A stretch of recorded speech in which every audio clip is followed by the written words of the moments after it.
法定人數亦都夠足。We've already formed a quorum. It's also time for us to start.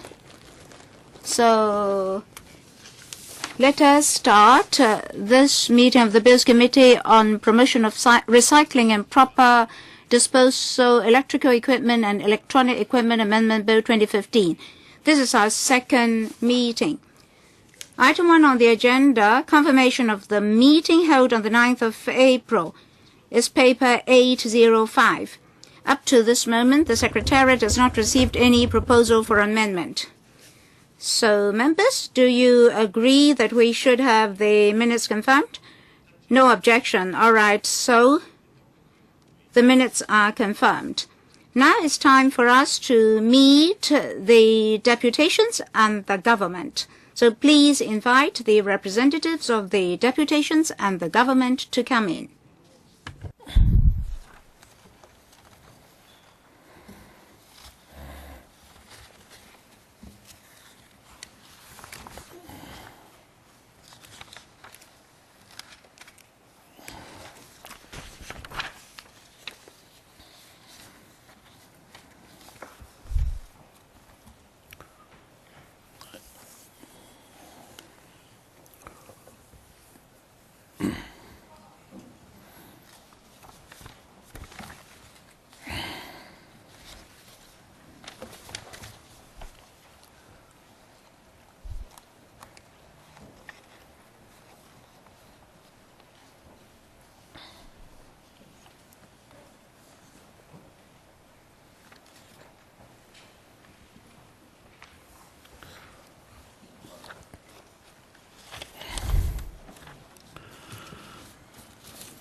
Members, please be seated. Welcome, deputations and individual members of the public to this meeting. I'd also like to welcome the government representatives for attending this session. Perhaps I should introduce the government representatives.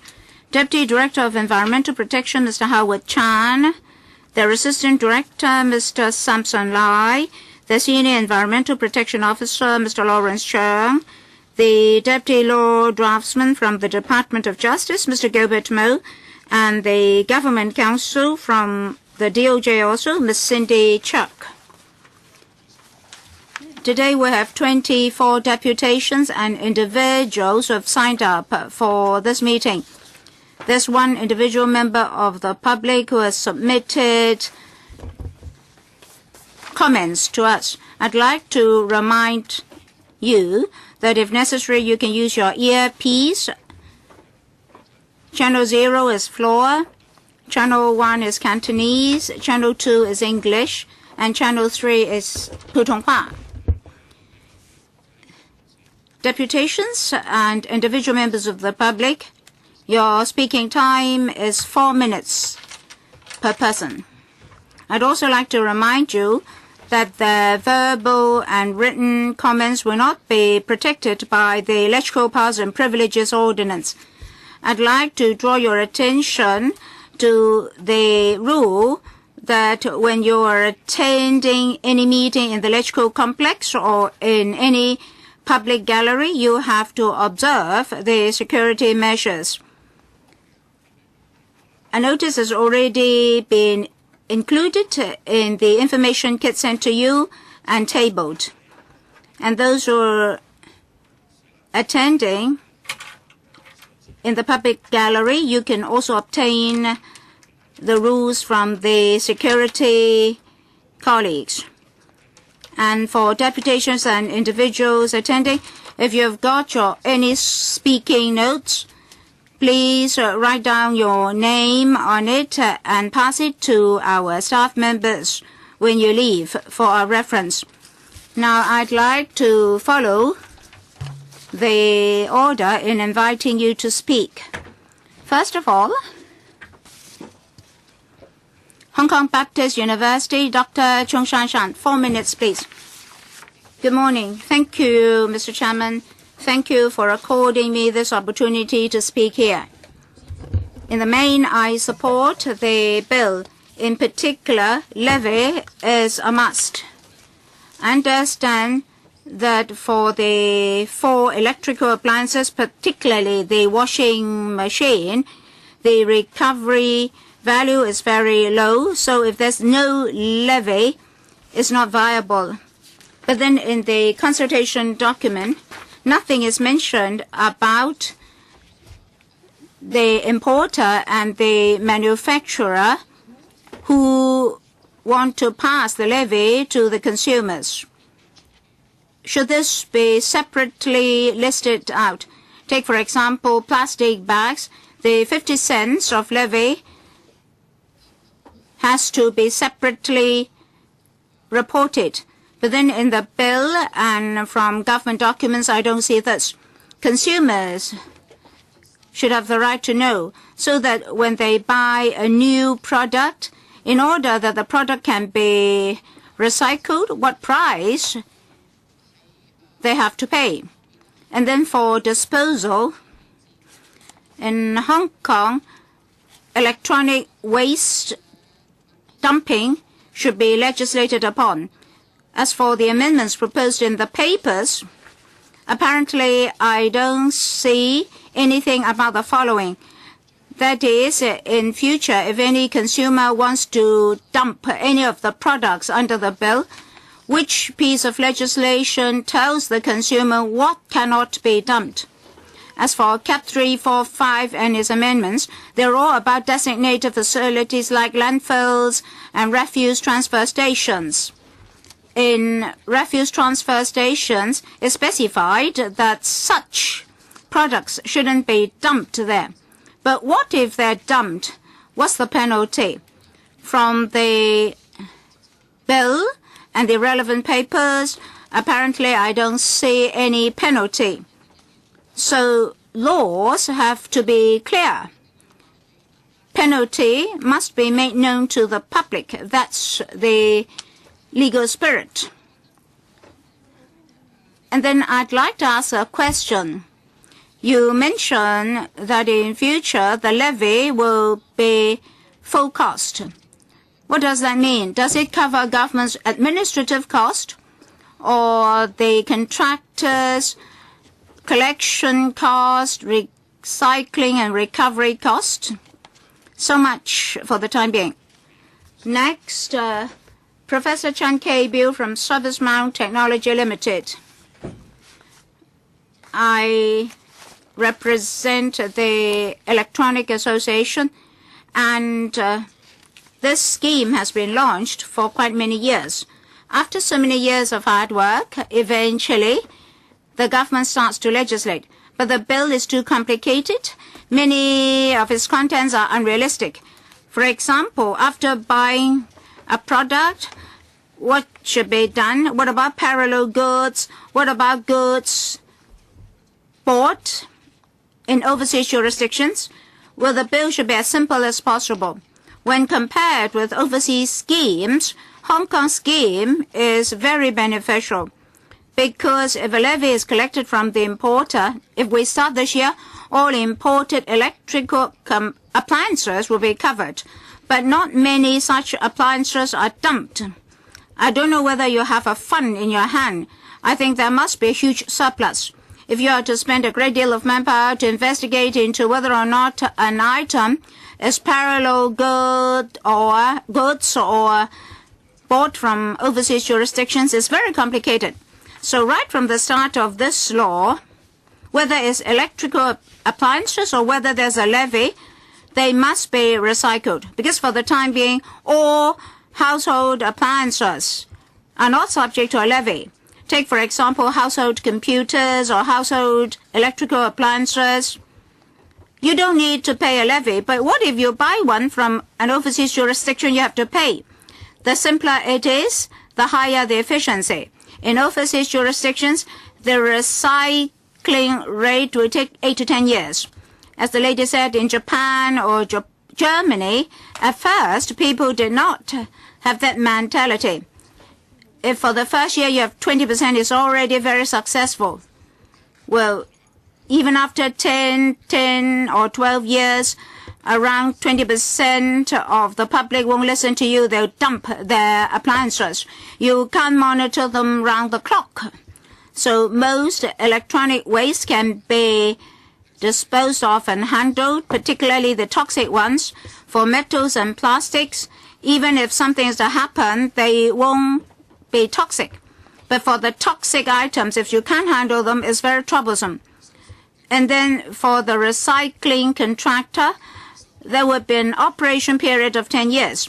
In the past 2 years, and starting from this year, the recycling industry is very much disturbed. Why? Because a third of the money should be for selling off the wastes. Oil is so cheap. In European countries, it's so cheap to buy new ones. Metals drop by 40%. So why should I buy old ones? So together with the recycling contractors, you have to work out a plan. Because if the contractors cannot earn anything, they won't like to get into that business. Now, this bill is so complicated, but you've not considered the complicated procedures involved, so you're doomed to failure. It's better not to have the scheme at all. In the market, there are so many ways that nobody would like to pick them up. Don't think that everybody is running to compete for this business. Just look at Japan. So you have to look at the reality and the operational details. Otherwise, no law is effective. Next, Mr. Li Ho-ting from Environmental Contractors Management Association. Thank you, Chairman. First of all, on behalf of our association, I'd like to say that we support the bill. But I'd like the government to respond to several points. First of all, about levy, as the two previous speakers said, the system is too complicated. And we can't see whether or not the government is passing administrative costs to the consumers. And how to collect the levy is in doubt. It's difficult to have a uniform levy like plastic bags. For plastic bags, it's already complicated enough. So you should see whether or not the procedures can be simplified. Secondly, many electronic wastes may be treated as merchandises and are sold to the third world. If you've been to Shan-shan and the like, you see many South Asians are involved in such tradings.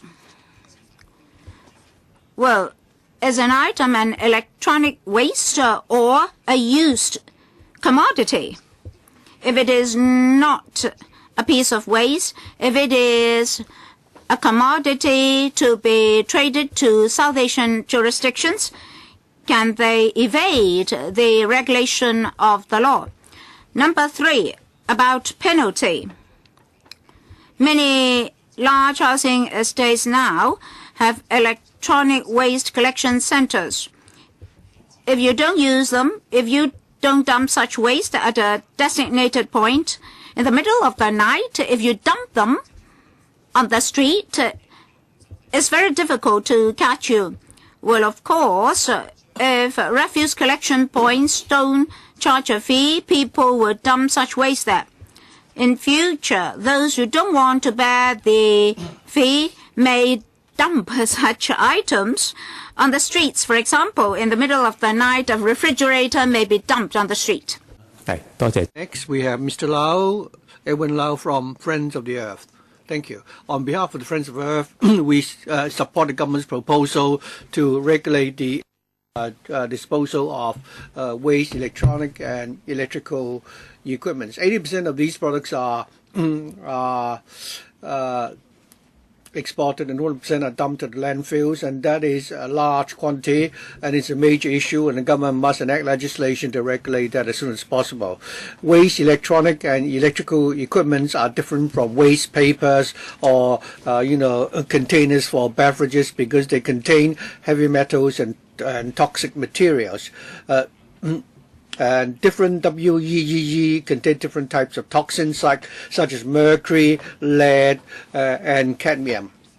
When they're being dismantled, these toxic materials will be released into the atmosphere. And I think this is very unjust and irresponsible for anyone, for us to allow, or rather for us to allow such toxic materials to be exported to other countries, because it will actually affect the health of other people. So it is important that the government must enact a legislation to require the supplier to pay for the proper recycle and of waste electrical and electronic equipments. Under the law, the producer should pay for the disposal and recycling of the waste electrical and electronic products. As consumers, we should also, take our WEEE to designated recyclers rather than dumping them indiscriminately or give them to unregulated recyclers. In the paper, the administration suggests that it hopes to recycle about 30,000 tons of WEEE products, which is about 40% of the quantity in Hong Kong. I think the government should every year conduct a review on this figure and gradually increase the quantity. And it should also cover other electrical and electronic products other than the 4 designated in the proposal. The government should also go to the storage facilities for WEEE and conduct inspection and take samples of underground water and the soil to see whether or not these storage facilities have any problems of leaching which affect the environment, and to ensure that such WEEE will not be taken to our landfills. The government should also impose a ban so that when the recycling facilities are in operation, the consumers and the producers will not be allowed to take these WEEE to our landfills.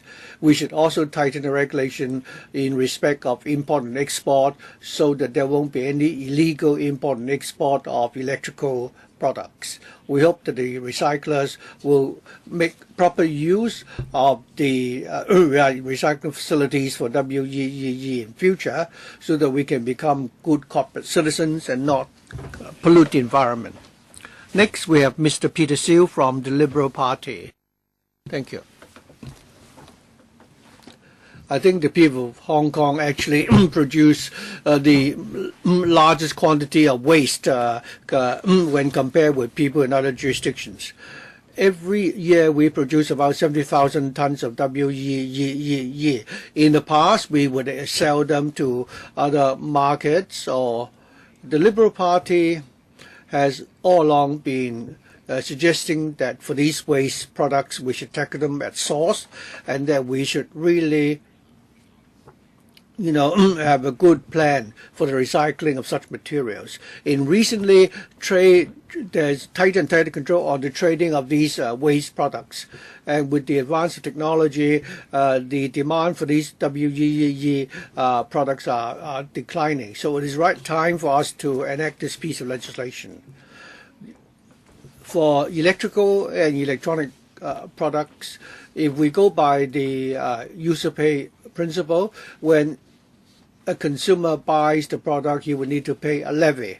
And secondly, that levy can ensure that the genuine users will pay for the cost of recycling the products afterwards. And I think that would be a fair choice. This time, the government is proposing to impose the levy on the suppliers, and the supplier will also recover part or all of the cost from the consumers.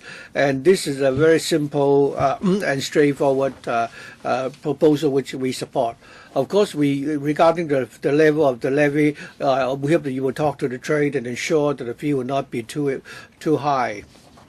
And in some circumstances, you might require some flexibility. For example, for some products, they could be produced in Hong Kong and exported, or the products could be produced overseas, and when they are imported in Hong Kong, eventually they are re-exported and not used in Hong Kong. And for such products, they should be exempted. To introduce a licensing regime to regulate the use of WEEE is something that we support. We all know that in electrical products, some of the components may contain toxins, and it may actually be harmful to the environment and to health. So regulating such products is something that we would support. So we support that there should be regulation regarding the recycling and the disposal of such products.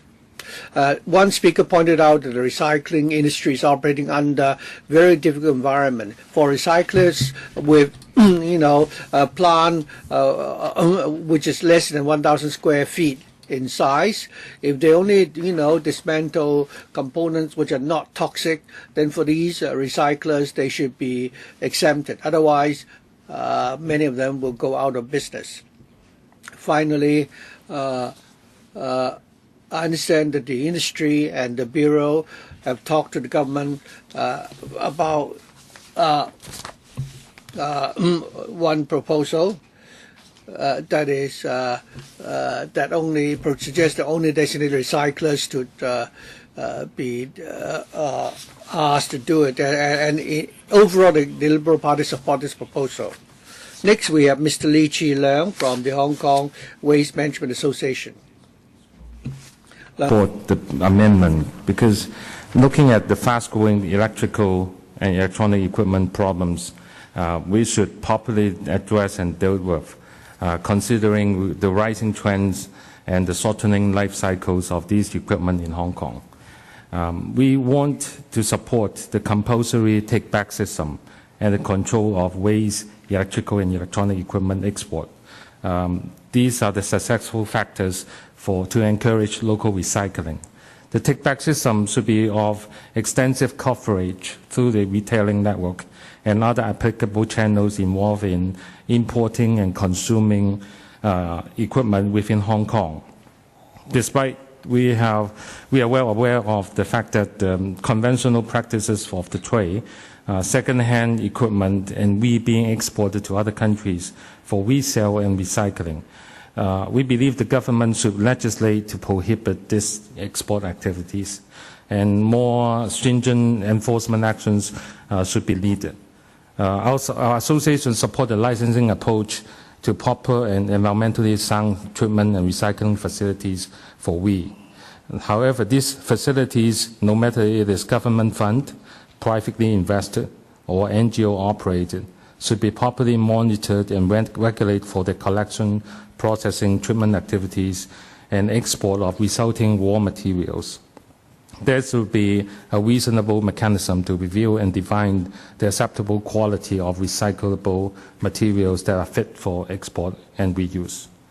The safe handling and treatment of these toxic substances, including mercury, lead, CFC, resulting from dismantling activities, should be closely monitored.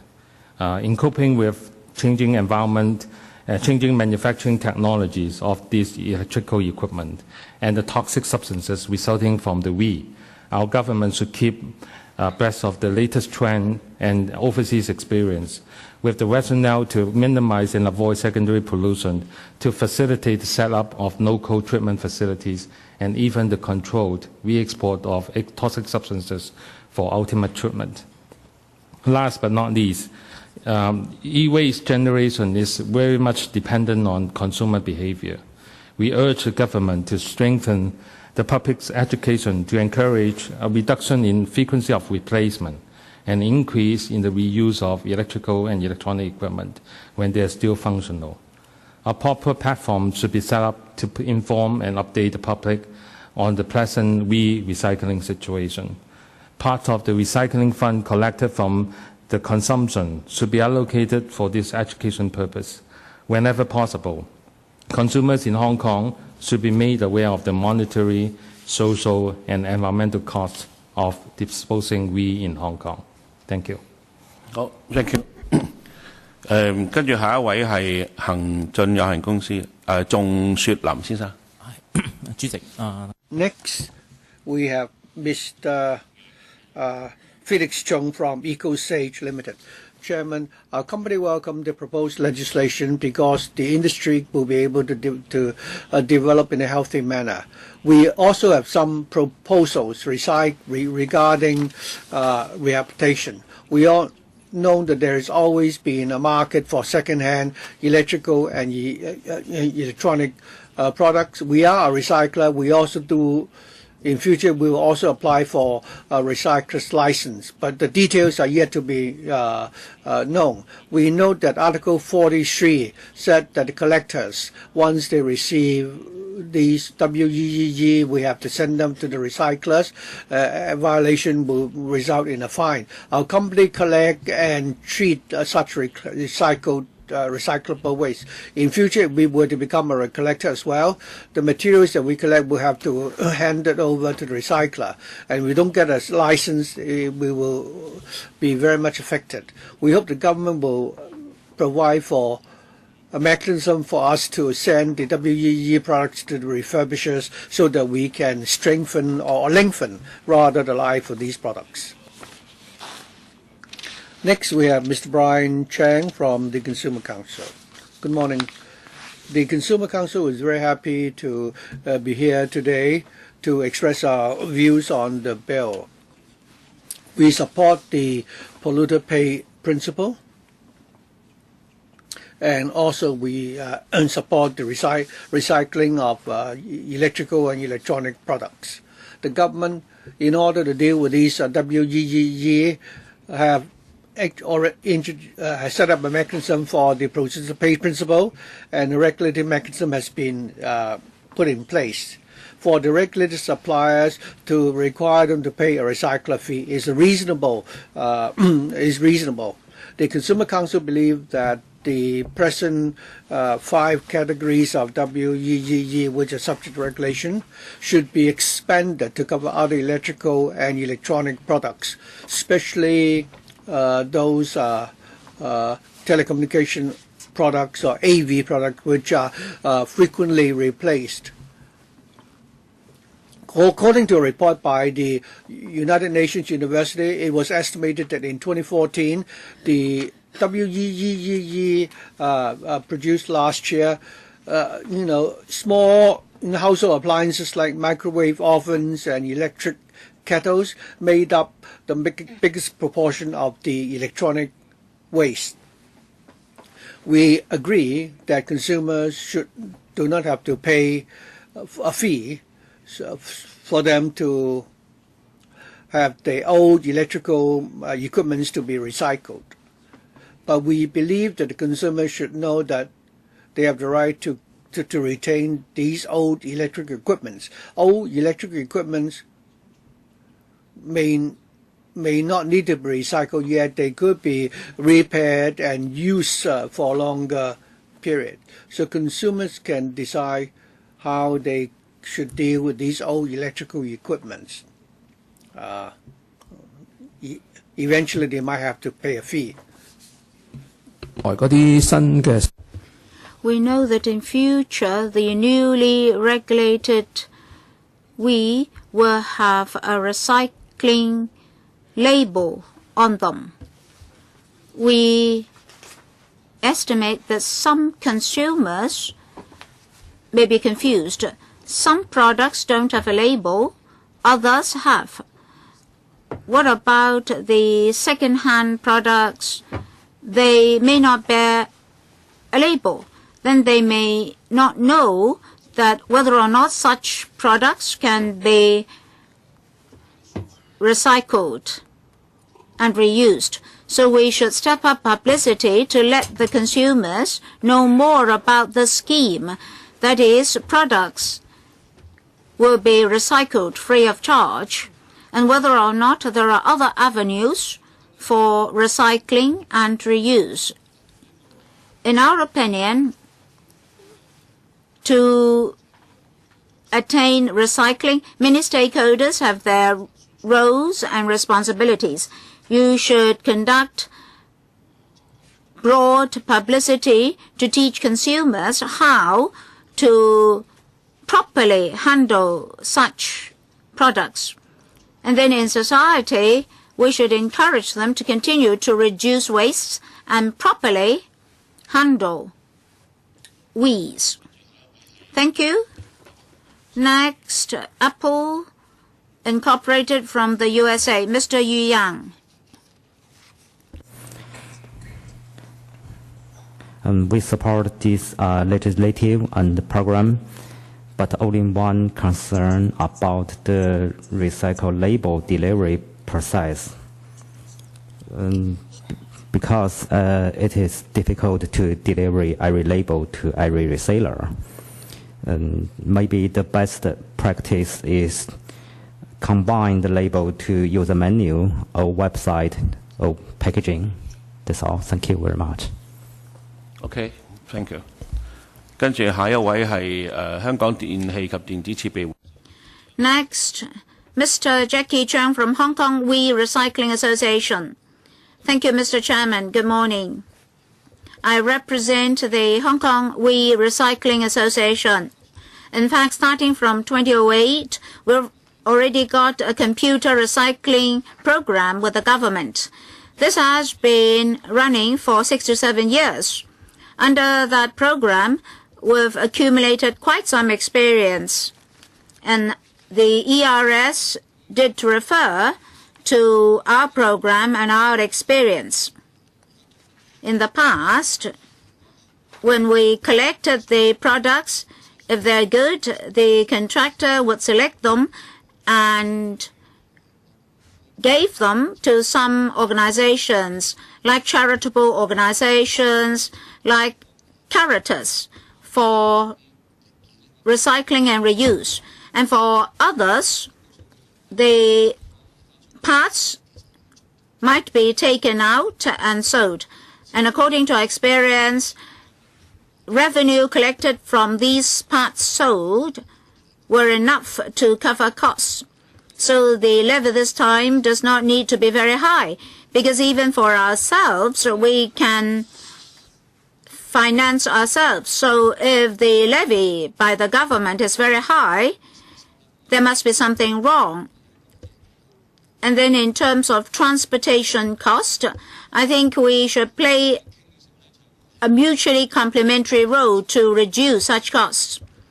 And then at the retail level, if the levy is to be imposed, many retailers will be involved and the administrative costs will be very high. Eventually, the government agreed to collect the levy at the point of importation and distribution. Now, this has hugely reduced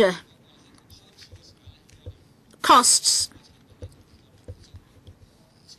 And then we should distribute a recycling label to the consumers so that the consumers will know that those products have already paid the levy. Of course, after some years, when consumers become familiar with the scheme, whether we still need such labels, we can further discuss. The only worry is that the government will designate a recycler, and a plant is already being built to handle waste computers and other weeds. For other recyclers, this is unfair competition because that recycler may be subsidized by the government in terms of tax, land premium, etc. So the whole recycling industry will be seriously affected. In future, the Environment Bureau should do more to support the recycling industry, to provide more support to us such that the computer recycling business can be sustainable. Overall, I support the bill. Next, from the Civic Party with Mr. Ng Yin Keung. Thank you, Chairman. The Civic Party supports the promotion of recycling and proper disposal amendment bill. We support the ERS. In fact, this has been dragged on for 10 years. We shouldn't drag this on further. Well, most weeds at the moment are exported. The Civic Party is of the view that this is just to transfer pollution. This is against justice. And then many members of the public may misunderstand that they don't need to bear any responsibility for such products. So we would like to have local recovery and recycling, such that all sectors of the community will together bear the responsibility. That we agree, but the Civic Party does not understand the exemption provisions. For example, if the overall volume does not exceed 50 cubic meters, a license is not necessary. We're worried that the operators in future will segregate their businesses to evade licensing control. And then past experience tells us that there's a trend of rising fire for such plants. So the Civic Party is worried that such an exemption may affect the recycling plants, the operational environment, and operational safety. The government must explain its justifications to explain what good and effective regulatory measures will be put in place. As for second-hand goods and parallel goods, they may be loopholes. So there must be measures to target such loopholes, and such loopholes should be plugged. As for the levy, in the past, the Environment Bureau proposed $100 to $250, but recently that's not mentioned again. And just now, something was mentioned about labeling. If a manufacturer works very hard to produce no pollution products, will you impose a levy on them? So this will affect the effectiveness of the scheme. So the government should produce some preliminary estimation on the calculation of levy. This will affect the effectiveness and sustainability of the scheme. Finally, we know that science and technology are ever advancing. The Environment Bureau should, where and when appropriate, review the coverage of the plan. Apart from the 5 proposed we's, should we have a longer list? And we should educate the public to treasure products and encourage recovery and recycling. Next, Ms. Josephine Lee from St. James Settlement. Thank you, Mr. Chairman. St. James Settlement supports the bill. In 2010, or starting from that year, through the ECF, we carried out a green scheme for household appliances. We handle 250 tons of such weeds every year. When compared with the whole of Hong Kong, this is of course a small amount, but we played a very important role and produced a positive impact on society.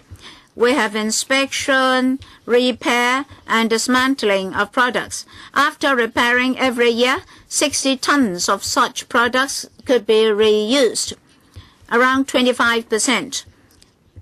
And 42 tons of such products can be passed on to grassroots families. And where such products can be repaired, we sold them for charity purposes. Members of the public should know how to dispose and dump such products, and our scheme has been recognized generally by the public. Therefore, this bill should be able to receive public support. Now, we handle a small amount of such products. In future, we would like to adopt more professional approaches to recycle and reuse such products, such that Hong Kong can handle waste on its own. Thirdly, we support the bill because the EPD undertook that apart from dismantling such products, if the products could be repaired, they should be repaired and given to needy families. So while doing environmental protection, if we can help the needy, that will be a positive impact on society. Fourthly, under the scheme, only large appliances and products are to be handled. Our scheme has been operating for over a decade. Given our experience, apart from large appliances, we have small ones as well, like electric fans, rice cookers, and so forth. Now, these are very much needed by grassroots families. So while implementing the bill and policies, the government should consider how to recycle and reuse smaller family appliances.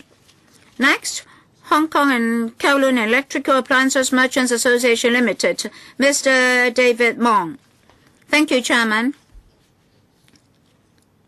Our association is particularly concerned about two provisions in the bill. Clause 41 stipulates that the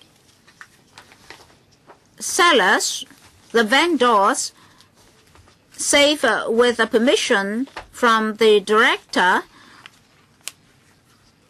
will be prohibited from certain behavior. It specified that collectors should give written undertaking, and then recyclers should also give written undertakings to the vendors. Now, if there's no collector or no recycler who's willing to give such undertakings, or the collector or recycler operating a small business does not have a large number of clients, if no such undertakings can be given, then the vendors cannot sell the regulated weeds. If this is the case, it will be against competition. Section 42 specifies in bracket 2 that dismantling services must be arranged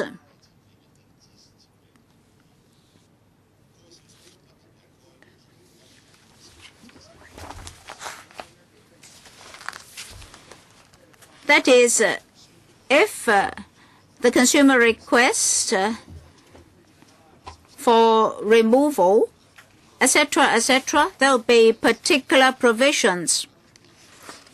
Now, if the consumer decides to dump the product later, that is, to remove the old product later, will there be any levy?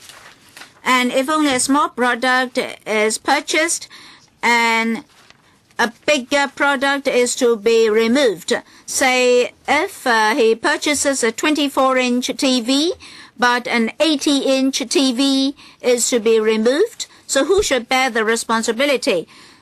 Say if the customer deliberately buys a small product in exchange for the removal of a bigger product, what should happen? What about the services to be provided to the outlying islands? The extra costs, who should bear them? And this may exert long-term pressure in terms of sustainability. Clause 42 or Section 42 also requires a written explanation provided to the consumers. Well, very often nowadays, an order is placed by a telephone call, so anything in writing is impossible to be done. So I hope that an explanation can be given on these provisions. Mr. Eddie Chen from the Green Technology Consortium. Chairman, our consortium represents the members of the recycling industry for we. We support the government's proposal to impose recycling fees to ensure the sustainable development of the recycling industry and the proper disposal of such WE products. Hong Kong is classified as a place which produce a large quantity, more than 70,000 tons of WE products. Only about, I think, less than 10% of these products are properly, treated. I think we are one of the worst performers in the region, and we should be ashamed. Among the recyclers, many of them have tried very hard to do a proper job in terms of recycling for different reasons. And the recyclers, there could be black sheep among those in the trade. And also the government, we do not have enough, public education. The government doesn't have a policy to develop the recycling industry, and enforcement has not been very stringent. As a result, many conscientious business people are now helping the government to subsidize the recycling industry. They are operating under very difficult conditions. In order to have a good recycling industry for we have to ensure that we can protect the environment, ensure occupational safety, and that there could be proper monitoring.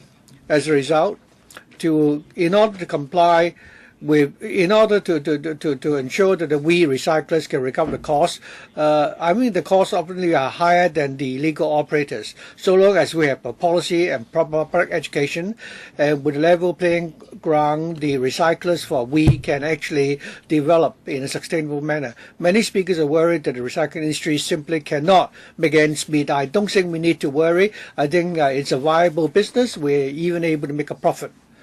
But we have to ensure the public understand will get the message of the polluter pay principle.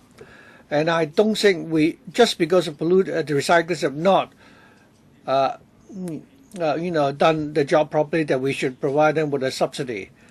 Our consortium, through the HKQAA, support the government's proposal to set up a licensing regime with standards and rules in place. Only then can the recyclers develop the business with confidence, and investors are willing to invest into the industry, and that we can continue to improve the standard of the industry. So our consortium, therefore, has the following proposed suggestions. First of all, we should not undo others what we don't want to be done to us, and we should actually, monitor and regulate the import of, untreated we products. And the government should provide for a seed fund and the venue to support the development of the we recycling industry. Secondly, a professional organization should conduct an assessment of how the recyclers at the moment deal with the we products, and the recycling fees collected should be properly distributed among the stakeholders so that we can improve the state of the recycling industry. Finally, when imposing the we recycling fee, the system should be simple and should entail a small administrative cost, and the fee should be payable on a quarterly basis according to the type of products and the number of sellers in Hong Kong. Finally, we should have an MGO to deal with this. Next, Professor Poon Chee Sun from the Hong Kong Polytechnic University. From the perspective of waste management, we think it is right that we should apply the producer pay principle. Many we products, when they are being dumped, they don't have any value. If we could have a legislation to actually factor a price into the cost of the product, and according to the experience in Europe, the States, and Japan, this has proven to be very effective.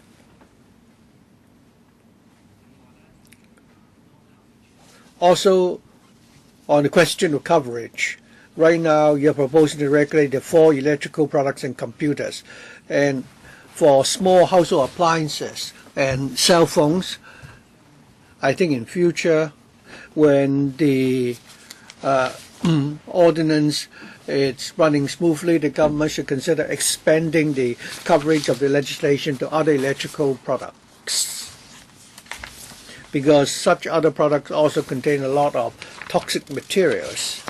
And thirdly, I also agree that we should have a licensing system to regulate the storage and the disposal of WEEE products. I note that in the new territories every year we have more than 10, fires, the cause of which is unknown. And such fires will result in the pollution of the environment, the soil, and the underground water. So therefore, I fully support the proposed licensing regime.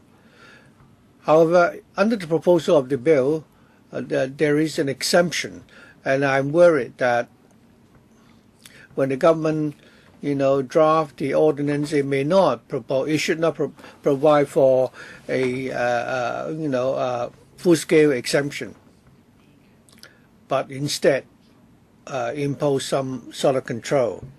And fourthly, on the level of the recycling fees to be charged, the government is proposing a fee of $100 to $250 per piece of WEEE. We think that this is reasonable.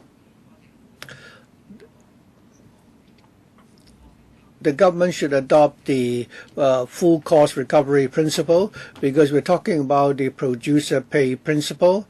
The government should not pay for the collection and the disposal of any such WEEE products, and should not provide for any form of subsidy. In future, for the recyclers, well, the government will, the operators will charge the government for a certain amount of money after they have recycled a product. So for the reuse of these products, for the recyclers, I don't know whether the recyclers will focus more on recycling or the reuse of the product. I think this may not be taken care of by the legislation. From the waste management angle, I think the government should first place priority on reuse first before considering recycling. We've been talking about the producer pay principle for a long time. It was proposed when Sarah Liao was the secretary. The previous administration, for different reasons, have not actually, handled the issue, and the current administration is now finally doing something about it. I hope this will be implemented as soon as possible. Next, we have Mr. Angus Wong from the World Green Organization. On behalf of our organization, I'd like to express our support for the bill. According to the UN's report on sustainable development, in 2014, the total volume of WEEE products amounted to 4,200 metric tons, and only 6.5 million out of 42 million of which are being properly recycled. So the government, there is room for government to properly recycle WEEE products. In Hong Kong, in 2014, we have a per capita production of 21 kilos of WEEE products, and therefore in Hong Kong we need a legislation to regulate the proper disposal of these WEEE products. I hope all of us will understand that WEEE products are not just garbage, they could actually be recycled. According to a report of the WEEE produced in 2014, 300 tons are gold. In 2013, the 300 tons of gold is 11% of the global output of gold for that year. So that's a lot. So if you could properly recycle the electrical products, we can actually turn rubbish into valuable assets. Of course, these WEEE contain a lot of toxic materials. How can we properly treat these WEEE products and be careful about the toxic material is something that we should really pay attention to. I also have some suggestion. The bill focuses more on recycling. For example, the collector is required to, within a reasonable period of time, take the we product collected to the recyclers. As the professor said, I support recycling, but I think we should also encourage the reuse of such products. I wonder whether the government would consider this. That is, for NGOs or charitable organizations which are dealing with the donation of such electrical products, we can encourage the recycling of these products. When consumers have bought these for electrical products and computers, they can, after they finish with the use of these products, they can not only send them to the recyclers but also to the charitable organizations. The bill proposes that the suppliers will first charge a recycler fee, and then ask the different stakeholders to share the cost of the recycling fees. But if the customers have to pay for part of the recycling fees, could we also allow the consumers to, for example, donate the electrical equipment to NGOs or charitable organizations for onward donation to the needy families? I understand that for computers, when they're being replaced, they are still fairly new, then perhaps the consumer can donate them to Caritas and similar organizations. So in the bill, I hope you can encourage people to donate these we products. Next, we have Mr. Shan-shan from Caritas Computer Workshop. Thank you. The Caritas Computer Workshop does not receive any subsidy from the government. We operate on a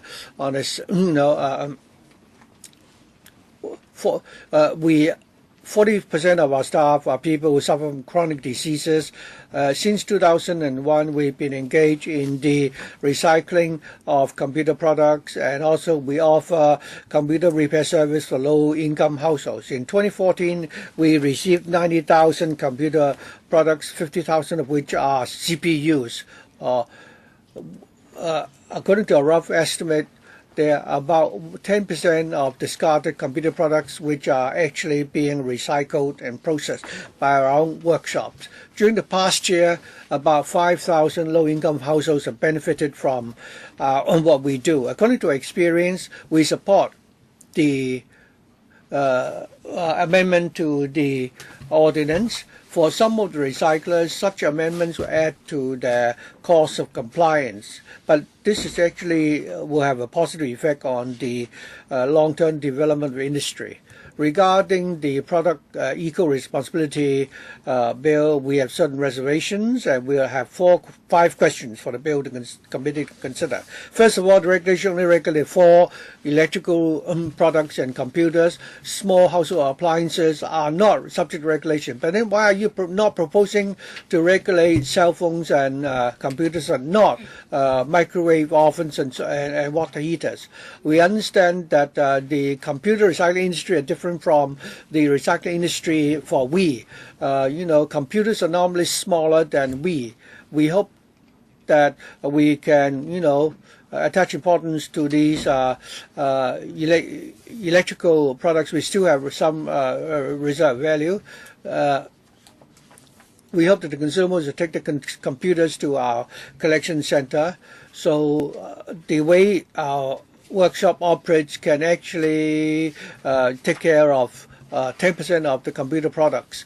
Through the levy, we would like to ask whether or not we're weakening the community mutual help spirit. After people have paid the recycling fee, they will simply sit at home and wait for the products to be recycled. That may not be good for the whole community. Besides, the ERS law defines the stakeholders. Our social enterprises, when selling the recycled products to grassroots families, shouldn't be required to pay a levy. Besides, please consider the low-income families and their interest. Now we provide those computers with the best functions to these families. In future, when the recyclers want to have higher profits, are they willing to pass these recycled products to grassroots families? And then for the large we do handle 40% of such products. Every year we can increase our capacity by 80%. In the industry, we have thousands of frontline workers. How should we handle them? In particular, the junior staff in recycling plants.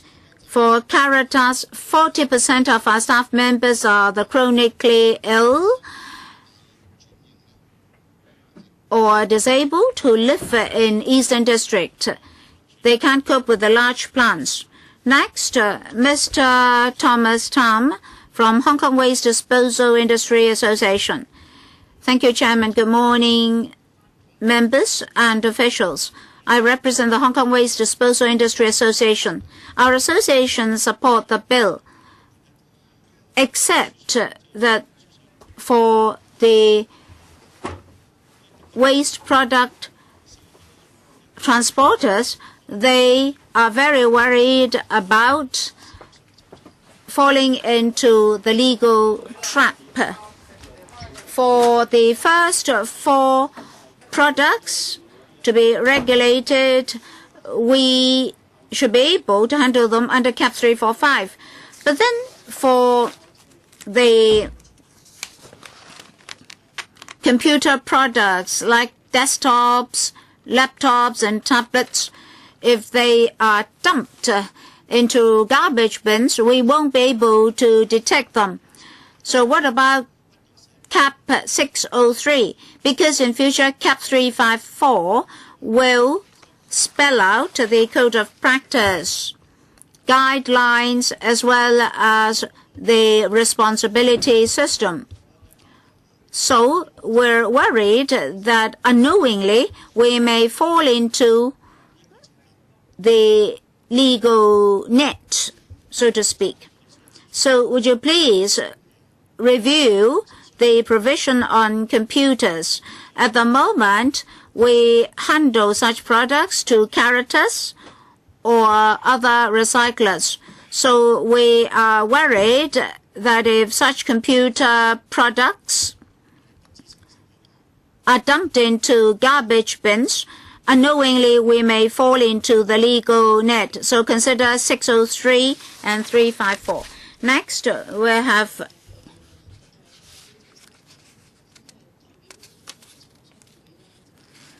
the Chinese Manufacturers Association of Hong Kong. Ms. Susanna Ng. Mr. Chairman, our association support this bill. Among the solid waste dumped at landfills, we are the most valuable. How should we make the most use of these products is worthy of our concern. We represent the CMA. We have industrialists, manufacturers, retailers, recyclers, and waste handlers.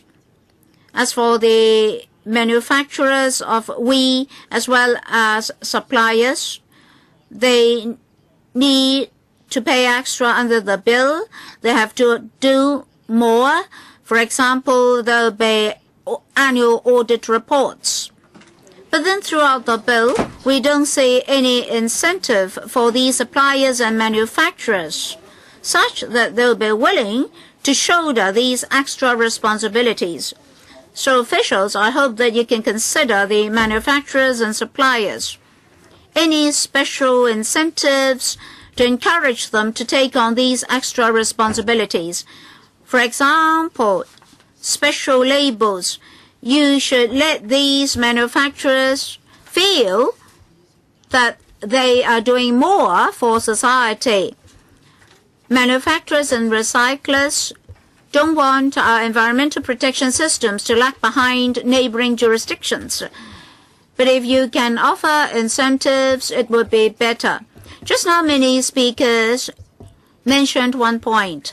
That is the central disposal center for the 5 items under we. For different stakeholders, what will happen? Just think about it. We have recyclers, handlers. They are all in the recycling industry. So what will happen in future? Will the government and the private sector compete for goods? Let me give you a very lively example. St. James Settlement has run this program for so many years. Every year they receive 200 odd tons of such products. How much will they receive in future? So consider this.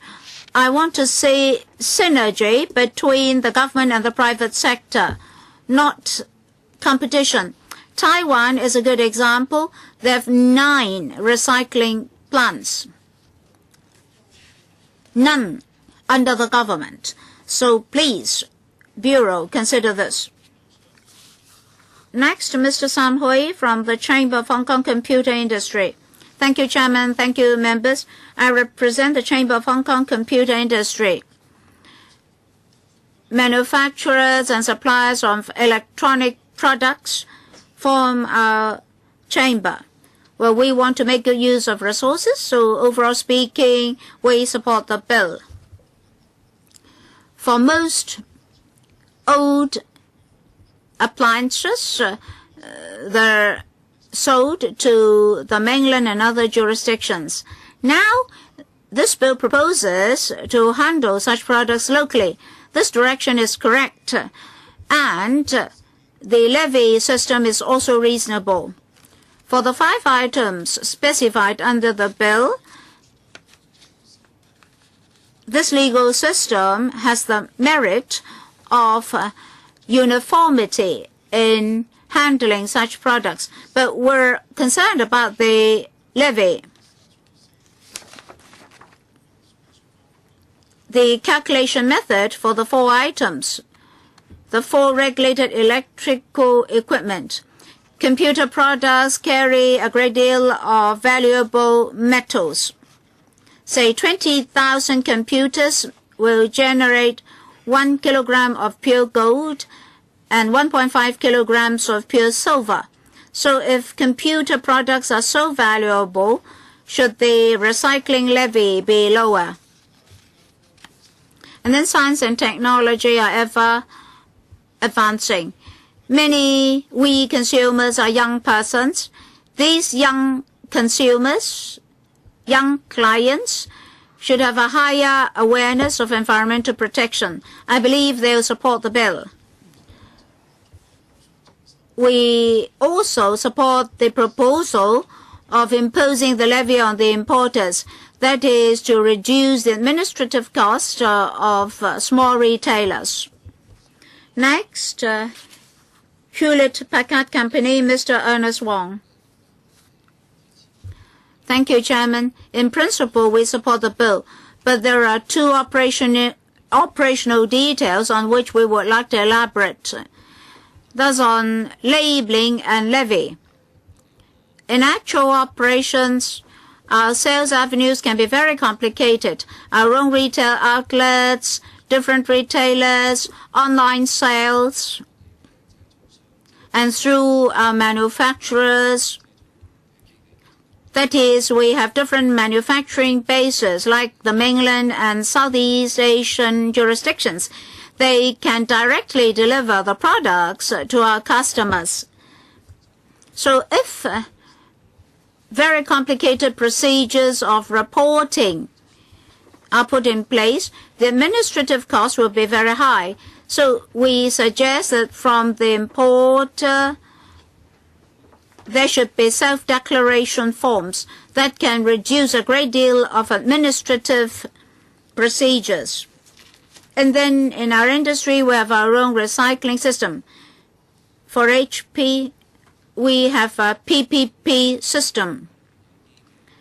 In the industry, if any importer or manufacturer has already got a sound recycling system, will you offer them a reward or a compensation? If you just adopt a broad brush approach, you won't stimulate more companies to do better in terms of environmental protection. Thank you. Final speaker, Mr. Chan Ting Kwok.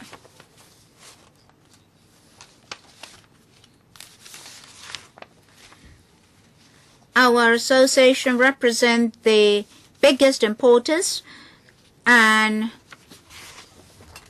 we companies or retailers, well, our feeling is that many people have been speaking, but only our own members are actually acting. So we're actually very worried about this bill. Some of our neighboring jurisdictions have imposed a 3% additional sales tax, and the turnover has dropped drastically. So nobody knows what level of levy should be imposed. $100 to $200. Well, if you're talking about a product of $1,000 to $2,000, you're talking about 10% or 20% of levy. This will impose an adverse impact on the business environment, which in recent times has not been very good. Notwithstanding this, our members very much support the proposals of the EPD under the bill. We're concerned about implementation and would like to put forth 2 comments. First of all, concerning the levy, we hope that the government can specify it. It's very complicated. Even for air conditioners, you have big air cons and small air cons. Big air cons can be very big. Small air cons can be much smaller. So it's very difficult to have a simple definition for all. So the government should specify the exact levy. This is a very important point. Secondly, if some people transport such products across the boundary bypassing importers, what should happen then? And then in the government's paper, it emphasizes the recycling fee. Previously, during our discussion, we didn't just mention recycling fee. We also mentioned the removal fee. So I hope that the government can specify that apart from recycling, the fee also covers removal. So please consider this. Thank you.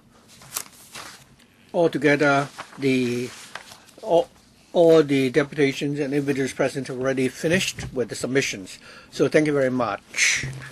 We will now ask the administration to respond to the views expressed by the deputations.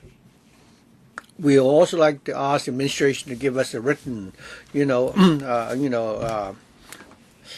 record of all the submissions.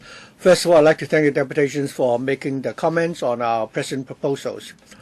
I've heard that most of you are in support of our proposal. Regarding the implementation detail, there are still many points which have yet to be clarified. Let me first of all respond to a few points made by the deputations. Your valuable views and your inquiries, we will respond to them in writing later on. Regarding the 5 regulated electrical products and the coverage of the bill, actually we have conducted a consultation, and we found that for the 5 regulated electrical equipments, they already make up about 85% of the vide products in Hong Kong. We believe that as a first step, it is covering these 5 different types of equipment would be the right direction. There are some minor household appliances, small household appliances, which have not yet been covered in the present proposal. The regulation of such products, I mean, if these products since these products have their second-hand value, and I don't think many of them would be taken to the landfills for dumping. So after we've implemented the stage 1 of the regulation covering the 5 regulated electric products, we will conduct a review to consider how we can further expand the scope of regulation. Many of those present today have expressed views regarding the licensing regime. You've made some valuable suggestions which we certainly, take into consideration. Regarding licensing, we're basically talking about large-scale storage and the export of we. We are focusing our attention on storage facilities along the roadside and in the rural areas.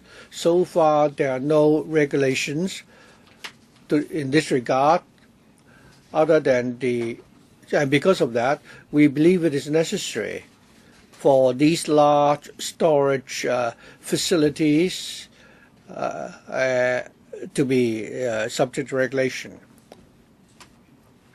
Some deputations pointed out that some of the smaller storage facilities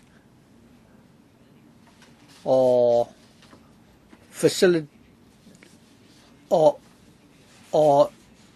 we products which do not contain any chemicals, shouldn't they be exempted? So we have tried to strike a proper balance. On the one hand, we don't want to cause too much nuisance to the community, but we also need to regulate such products. So we are proposing, therefore, that for we products for storage facilities with an area of less than 100 square meters, they will be exempted. We will spell this out clearly in the bill. Many deputations have also commented on the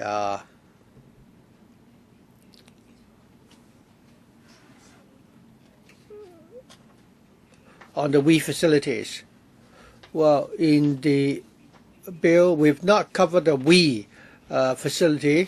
We deal with them through an administrative means, and they will need to be licensed.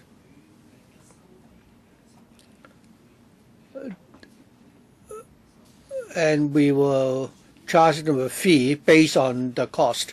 In calculating the recycling cost, we will include both the recycling cost and also the cost incurred by the government and the removal cost.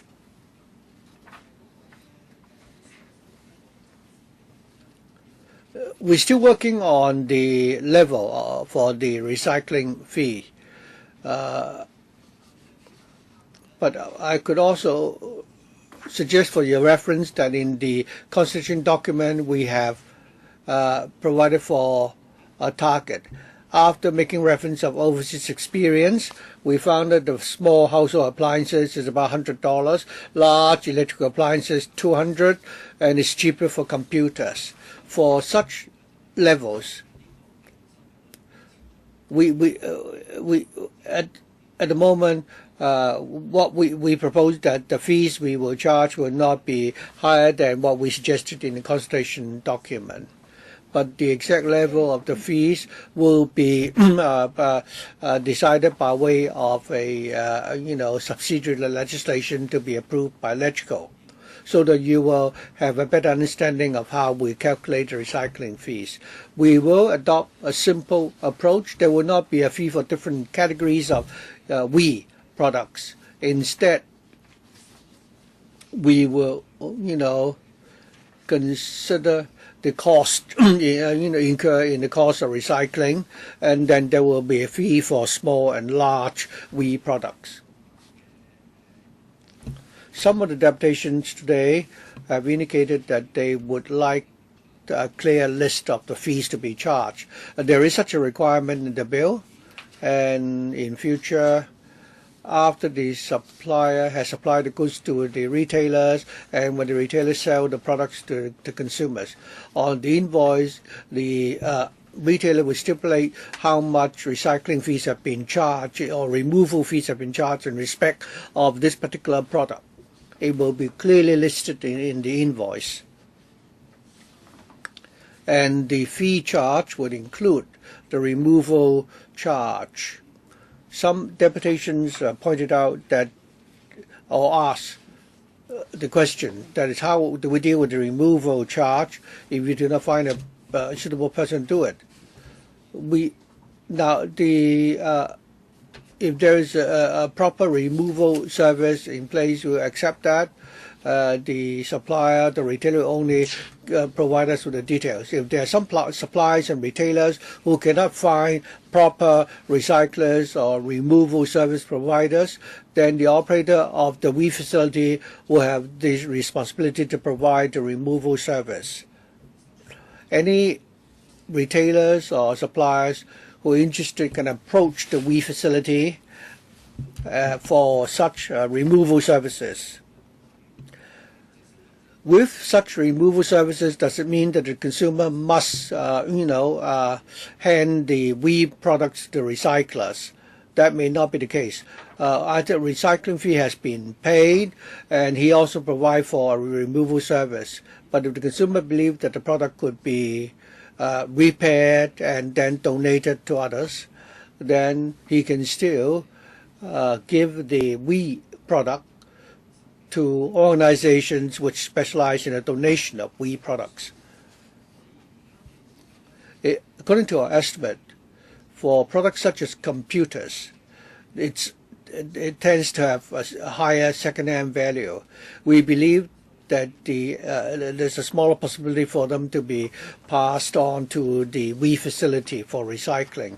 For many of the recyclers and charitable organizations, very often through donation by business communities, they would collect these old computers and which will subsequently be donated to needy families. And I'm sure large business enterprises will continue to do that.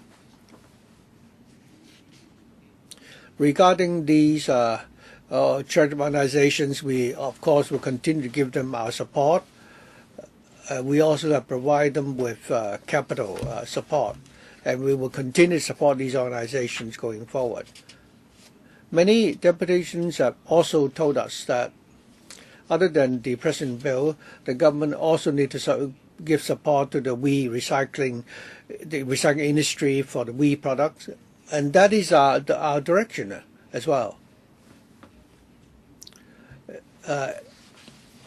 Right now, we're waiting for the FC to approve our proposed recycling fund. The government has earmarked $1 billion for anyone who is interested any interested recyclers to apply for subsidy to the fund.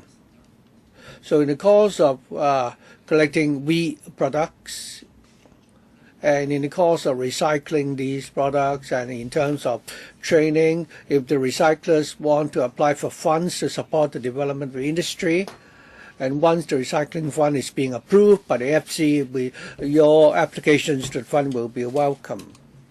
Some in the industry have also made comments on the different sections of the bill, and I will respond to them one by one after the meeting. So in respect of queries regarding the provisions of the bill, we will give a written response after the meeting.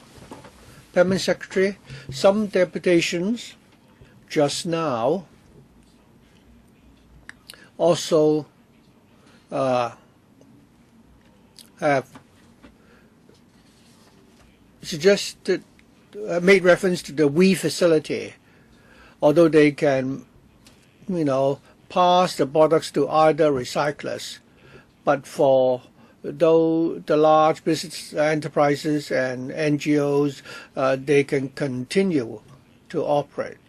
But some deputations are worried that even though You've already explained what is your policy, but they worry there might be competition between the government and the private sector. And some who are in the recycling industry are worried that under this system, most of the WE products will go to the large WE facility, and the smaller recyclers or the NGOs will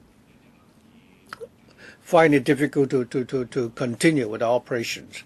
So, Permanent Secretary, have you made any assessment as to how we can deal with that scenario?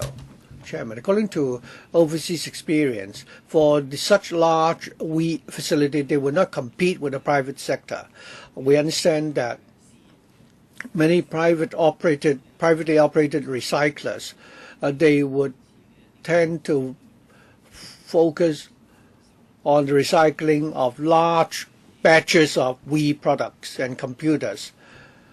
Every year, we generate about 70,000 tons of WE products. The large WE facility can handle about 30,000 tons. And so a large quantity of these WE products can still be, handled by private recyclers. After the large WE facility starts its operation, there will still be a division of labor. The large the WE products with a higher residual value, or for those which are lower residual value, if no private recyclers are willing to collect them, we still have a safety net in place. The large facility will collect these WE products with a lower residual value, which private recyclers are unwilling to collect. So there will be, a proper division of labor. We have some members who've indicated that they would like to ask questions. Why don't we also stick to the 4-minute arrangement? Mr. Vincent Fang. Thank you, Chairman. First of all, I'd like to welcome the deputations for coming here this morning to give us your views. Many of the points you made today are similar to what we have discussed within this Bills Committee. First of all, I support the proposal that the toxic materials in these WE products should be centrally handled, because many individual recyclers may not have the ability to do that. So for the government to propose that we set up a central facility to remove these toxic materials, it's something that we would support. Mr. Chung from Contractors expressed the worry, which I have also raised at the Bills Committee meetings. I'd like to ask whether the government has done any survey. I don't see many representatives of smaller recyclers present this morning. They may operate on a very small scale. They may not have their own business organization to represent the interests.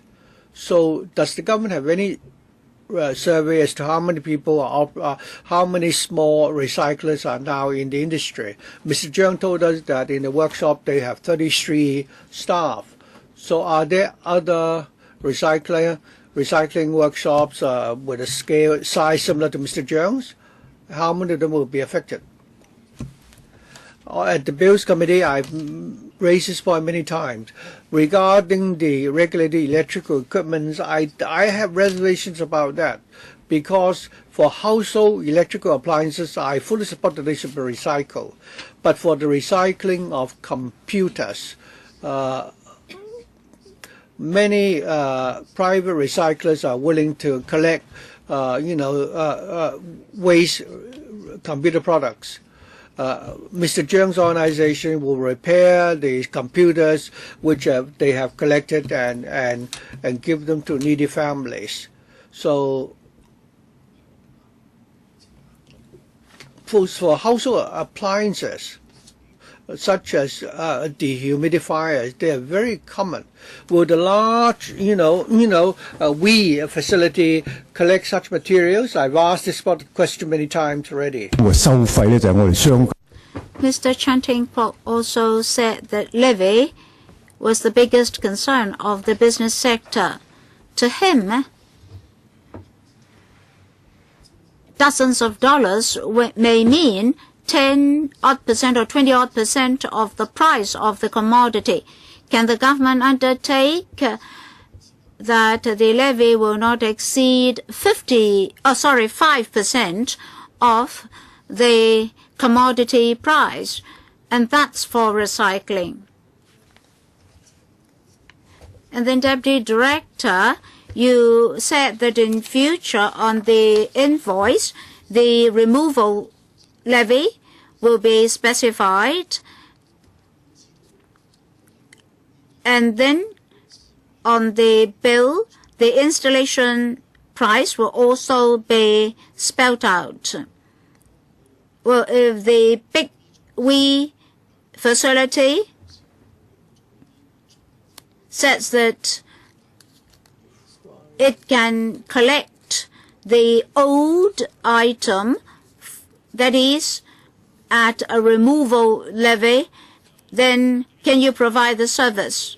Well, you've asked quite many questions. In fact, the deputations today have raised similar questions. So more time for the DD to respond. Mr. Chairman, for the small recyclers, if they're just engaged in recycling business, we don't propose to regulate recycling service under this bill. For service providers such as Contractors, if they are interested to continue with such services, we're willing to provide assistance. But the overall principle is to set standard for handling So that's the recycling requirement. Then if they come for a license, there's no problem. As for the levy, it's based on the handling cost. It's difficult to use the commodity price as the basis of calculation. The 5 REEs are the relatively higher value products. The smaller appliances are not covered. For these 5 REEs, they do sell for a higher price. So we have struck a balance. Mr. Vincent Fang's final point, yes, about the removal service and fee. Any prohibition? Would you please explain? For instance, in the public consultation, it said that for large products, $250, small products, $100. That cover removal as well as handling. So if it is $100, that has to be listed on the invoice and bills. That is the recycling levy. Well, in his first remarks, the DD said that this is an explicit fee. That is, it has to be spelled out on the receipt. But then it won't be broken down into removal, handling charges, etc. So it will just be one sum. For example, $100. That is to cover recycling, removal, etc. Is that what you meant? Yes, because if the system is too complicated, it may create difficulties for the consumers. Well, Mr. Vincent Fang, please wait for your second round. Mr. Kwok Wai Kang. Thank you. Just now in my office, I was watching the live broadcast of this meeting. I heard that most were in support of the bill. Some even said that the government acted too slowly on handling This is just a starting point, but at least we're taking the first step. In future, we are to absorb more experience. Just now, some welfare associations like Contractors mentioned that they are already operating such services. My feeling is that the government would like to attract more recyclers and build in a profit incentive. But have you considered those NGOs who are already operating such services? How can they survive? What about the benefiting low-income families? From what I heard, they'll be affected. Have you thought of any solutions? And then for exemption, for the storage space, the storage area of the premises. Now in the market, there are small recyclers with very small shops. But beyond their shop space, they do occupy large areas. So in future, for the storage area, will you include in your calculation the road space used? Well, you may force them to use a small area to apply for exemption. As a result, they're driven onto the streets. And if you calculate the road space occupied by them, then you can realistically regulate them.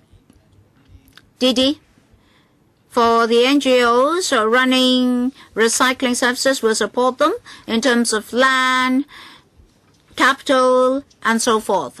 As I said, even after the establishment of this big facility, if certain products can be repaired, they have to be repaired and donated. Well, basically, the big facility will focus on the first 4 items. We envisage that not many computer products will be collected because many big enterprises do have large batches of computers that need to be removed. At the moment, they may ask private recyclers to do the job. They may also ask non-profit making organizations to do the job and make donations. These services can continue. But for assistance in terms of land, etc., we'll continue to discuss and cooperate with the non-profit making bodies. We would like to have collaboration so as not to duplication resources. For computer products, if they continue to make donations, we'll support them. As for exemption for the storage area, will, of course, only take into account the legitimate storage area. Road obstruction or street obstruction is actually illegal, so the space used will not be included. Mr. Wu Chiwai, thank you, Chairman. Repeatedly, it's mentioned that the Big We facility will calculate the overall cost. The deputations asked many times, under such an arrangement,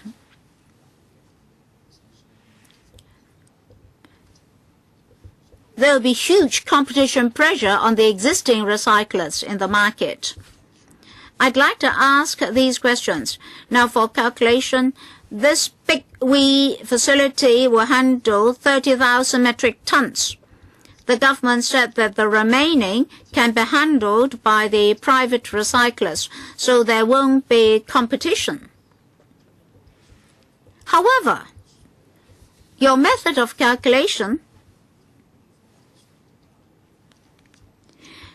is to collect the money and pass it to the Big We facility for operation. If my understanding is correct, that is, capital collected under this new regime, most of it will go to the Big We facility as operating or operational capital, such that this facility can attain the goal set by the government, like 30,000 metric tons. So this big facility will try to attain this 30,000 metric tons in the market. So to a great extent, they're competing with the other private recyclers. This big we facility has already included its own transportation cost. So just now the deputations asked what measures will be put in place to ensure that the private recyclers in the market will be engaged in fair competition. So after collecting the fees and levies and setting up this big we facility, you are going to establish a big production line for shared use. That is, by way of this levy system, the whole recycling industry can have improved environment. That's my first question.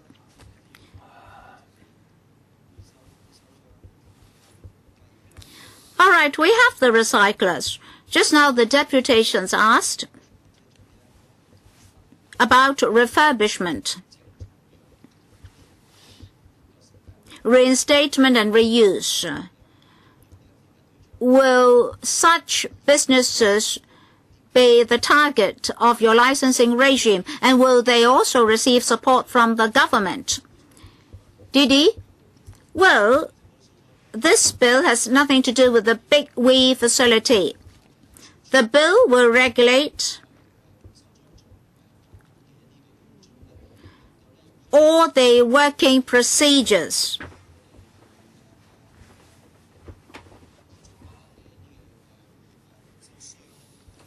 For recyclers who are law-abiding, in future they'll have a fairer competition environment, because at the moment there are unscrupulous recyclers in the market. In future, they'll have to be regulated as well. So in terms of cost, land premium, etc., there'll be fair competition.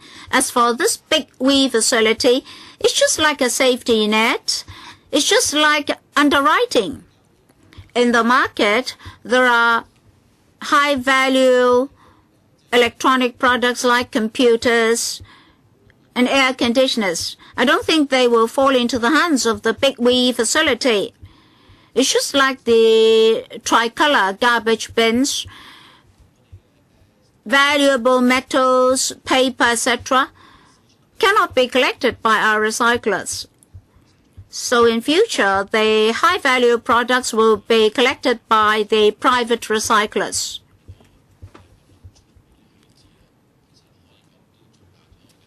Well, I think this bill will create a bigger pie for the industry. It will ensure that these waste products will go back to the production chain, the supply chain for reuse.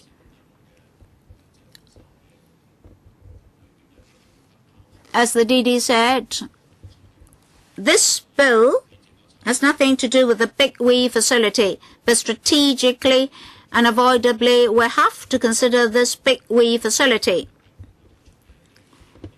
The attending deputations have put forth a number of comments on the sustainability and viability as well as survival of the existing recyclers. The government should pay attention to those comments.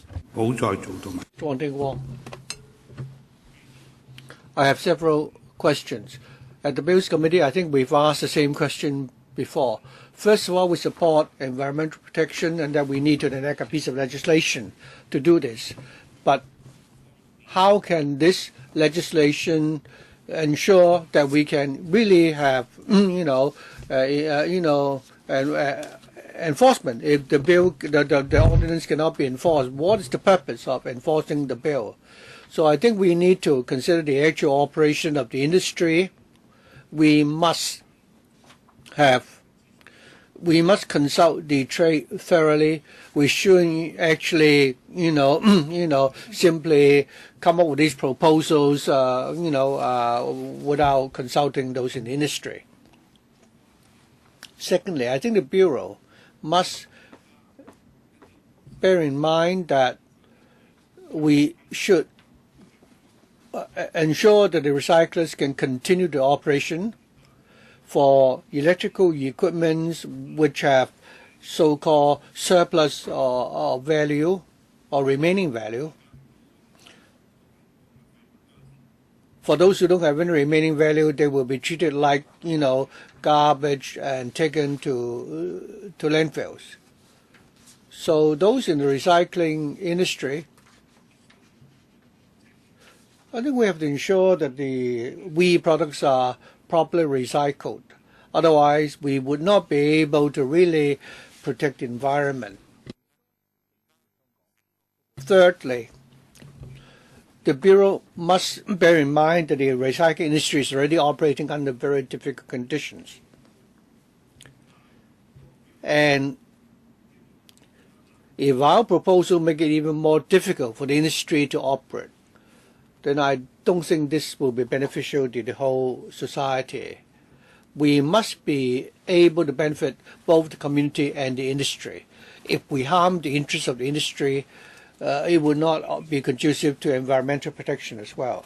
Fourthly, we must also bear in mind the rights or interests of the consumers.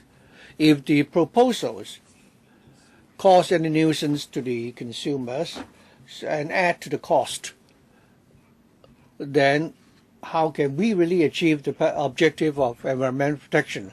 Will people try to bypass the requirements of the law and dump these products indiscriminately? So we must therefore bear in mind the rights or interests of consumers. Fifthly, I think your fees would need to be reasonable. Will your fees be too exorbitant for the consumers, so that they will not be able to comply with the law? And your costs of enforcement will also be very high. So I hope the Bureau will bear all these points in mind and ensure that there is proper dialogue with the industry. Finally, I'd like to thank all the deputations for coming here this morning. I have to apologize also for being late because I have to attend 3 meetings simultaneously in this chamber. Because of the, filibustering, electrical can only work for 2 or 3 days in a week. The rest of the time during the week are all taken up because of the filibustering. I agree with Mr. Wong that we must have, sufficient, dialogue with industry. Since the public consultation in 2010, we have been in close liaison with the industry, and originally we proposed to collect a charge at the retail level, but those industry have told us about the difficulties, and we've now changed our mind and proposed to charge the fee at the producer's level. So we'll continue to listen to the views of the trade and continue to work closely with them. Mr. Mok Lai Kwong, Mr. Charles Mok.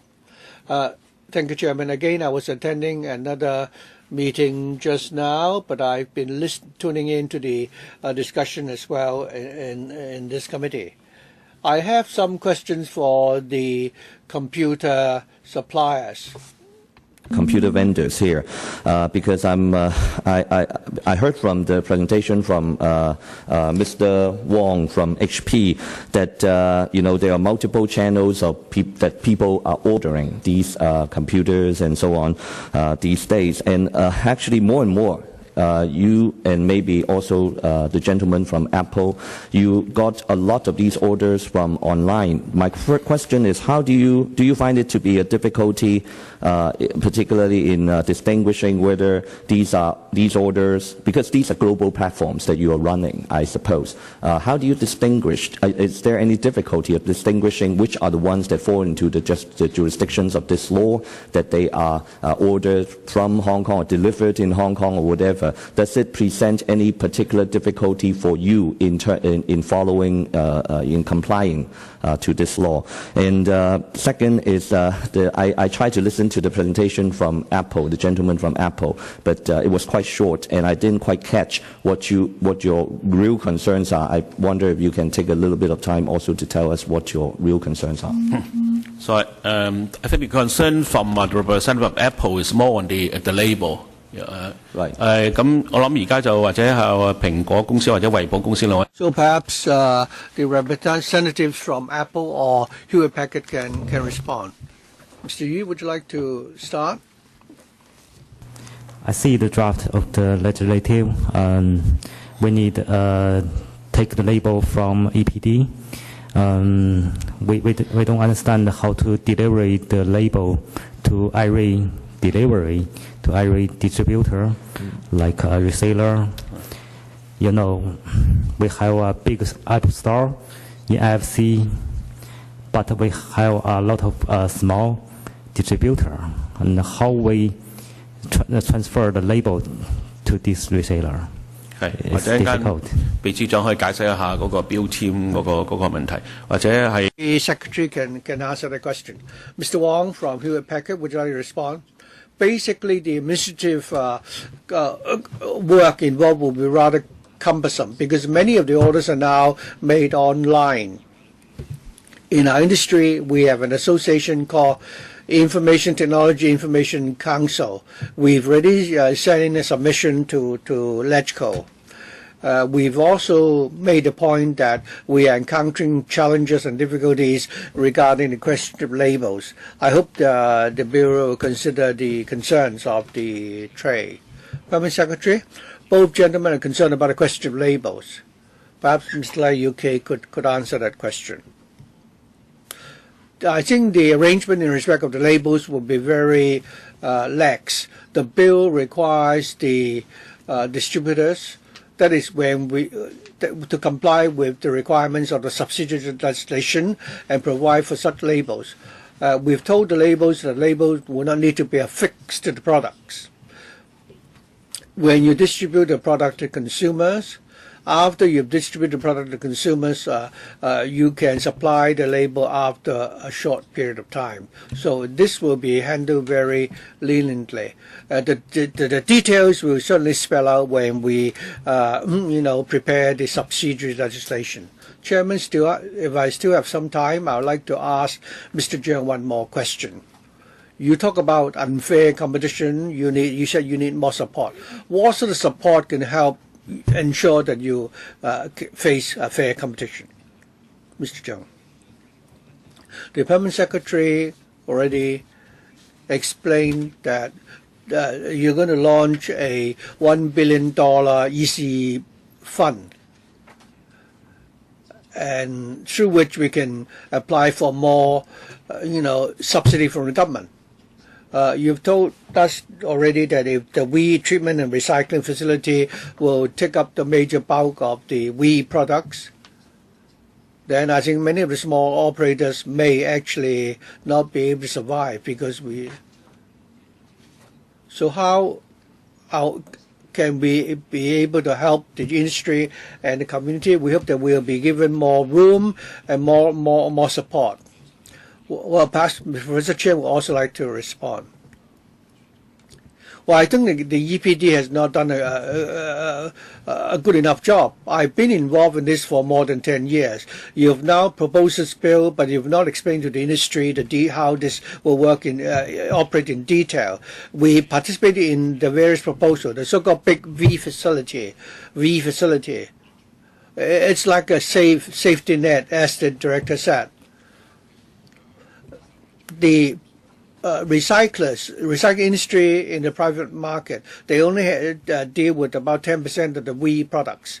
We know this very well. Many of the waste air conditioners, many of them are exported for computers. They are being dismantled. So nobody wants to take in refrigerators and washing machines. What about the old computers? Right now you burn them. The big V facility will accept anything. That is, if the recyclers can collect all those waste products which have reserve value, and the rest you burn them. But right now you will, but in future you will take them to the big we facility. So how can the government make sure that 100% of the we products are properly handled? Well, like Mr. Wong Ting Kwong said, there should be sufficient consultation, and in terms of enforcement or implementation, we want to ensure that what we do will benefit all the stakeholders. So all the members who wish to speak for the first round have already spoken, and we need to wrap up by 11. So Mr. Wuchiwai, your second round. 2 points, Chairman. The Deputy Chairman, the Deputy Secretary, the Director told us that the big we facility will be subject to regulation, and at this stage we've not considered the details, but my question is this. Once we start charging the recycling fees, and for the we trimmer facilities, they will have the resources, will have the resources to support what they do. And secondly, earlier a question was asked by the deputations. I understand that the big we facility will not, take whatever the private recyclers are not willing to collect. But instead, is it the case that the we treatment and recycling facility will process the 30,000 tons of we products? Chairman, I think the pie is large. For many of the we products, they are not exported to other countries. When the bill becomes law in future, right now the we products are exported, but if in future they will be regulated and they won't be able to be exported anymore, because we want to ensure. So most of these we products will then stay in Hong Kong, many of which may not have a lot of remaining value. For example, washing machines and refrigerators, if they can't be exported, and they don't have much remaining value, then the big we facility will undertake to collect these we products. So it functions like a safety net. The private recyclers will not face any such competition because they can continue to recycle we products with a higher remaining value, and also large batches of such we products from the business and industrial enterprises.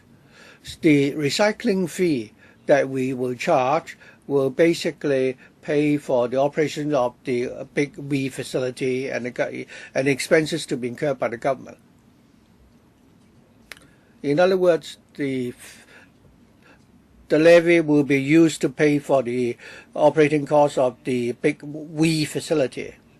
Well, the fees charged by the we treatment and recycling facility will go to government revenue, and in calculating the cost, we will count the operating cost of the we facility and the cost for the